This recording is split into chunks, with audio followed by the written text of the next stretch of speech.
I rise today on behalf of the California Latino Legislative Caucus and the Legislative Women's Caucus in support of Assembly Concurrent Resolution 94 to honor and celebrate Juneteenth.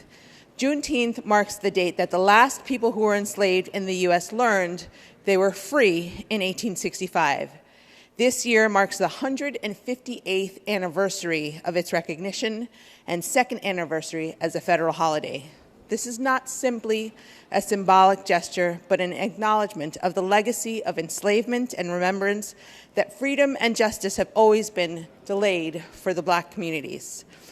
Juneteenth commemorates the emancipation of enslaved people. It is also a time for Black Latinos in the U.S. to celebrate the emancipation of all people in the Americas. Juneteenth is a transnational commemoration of Black American liberation, demonstrating how beautiful and broad the African diaspora is.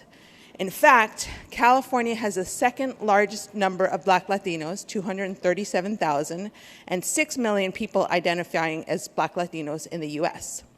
Black Latinos have endured many of the same injustices that African Americans have endured in this country through violent institutions.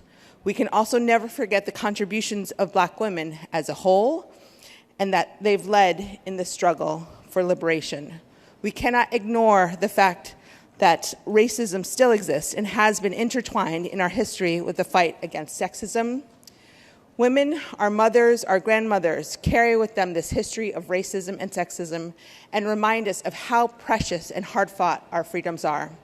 Freedoms like the right to vote, the right to marry who we choose, the right to attend the schools of our choice, and the right, for me, a Black Latina, even to hold this office.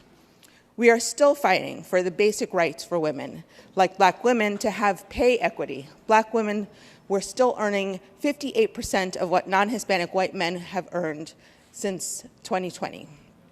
Juneteenth prompts us all to self-reflect on how far we have come, the continued work needed to push for cultural awareness, and the need to eradicate systems of racism and inequity in our society. Members, I also want to take a moment to reflect on this as we celebrate Juneteenth today on the floor. Others are dealing with tragedies that occurred during our Juneteenth celebrations over this weekend. Gun violence yet again interrupted our celebrations, including our families in San Diego, Willowbrook, Illinois, and continues to be yet another fight for liberation that we must fight against, even still today. We must continue this fight in our communities because our liberation is paramount.